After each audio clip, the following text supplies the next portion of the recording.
nga Uganda ekungubagira munnamagye kati omugenzi General Elly Tumwine tusazeewo ffe nga abakawunyemu tumukungubagire kubanga ng'oggyeko okubeera munnamagye abadde muyimbi wadde ye abadde ayimba lwakuba nti ayagala wabula si bwa ssente.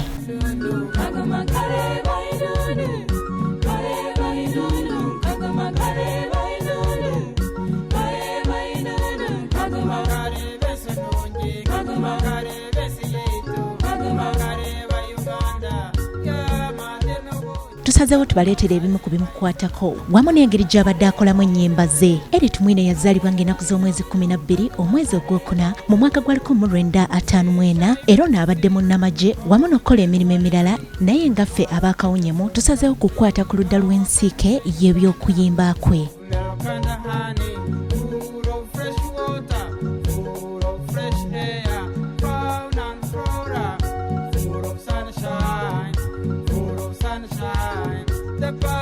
Elly Tumwine afiiridde Kenya nga kigambibwa nti abadde n'ekirwadde kya kookolo w'amawuggwe. Ono abadde muyimbi newankubadde abadde tagenda mu bivulu kuyimba ng'alina ennyimba eziwerako era ng'abadde ayimba Oluzungu, Olunyankole, Oluganda n'endala.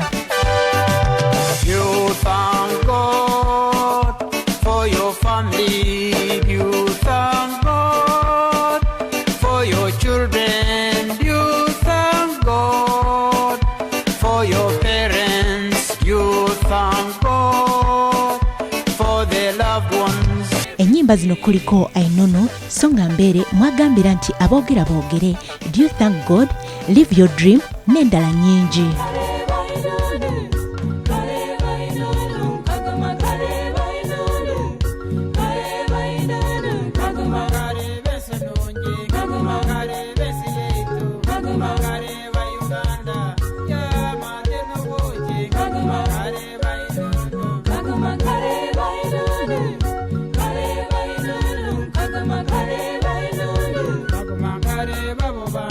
I would like to end by giving you my latest song, which is what I feel, and I'm very happy to end with by saying Abogera bogere Uganda songa mbere, abogera bogere Uganda songa mbere, abeba semwe bake Uganda songa mbere, batagala mulekeyo Uganda songa mbere, abogera bogere Uganda songa mbere, abakola tukole Uganda songa mbere, songa Uganda songa mbere kila mutu.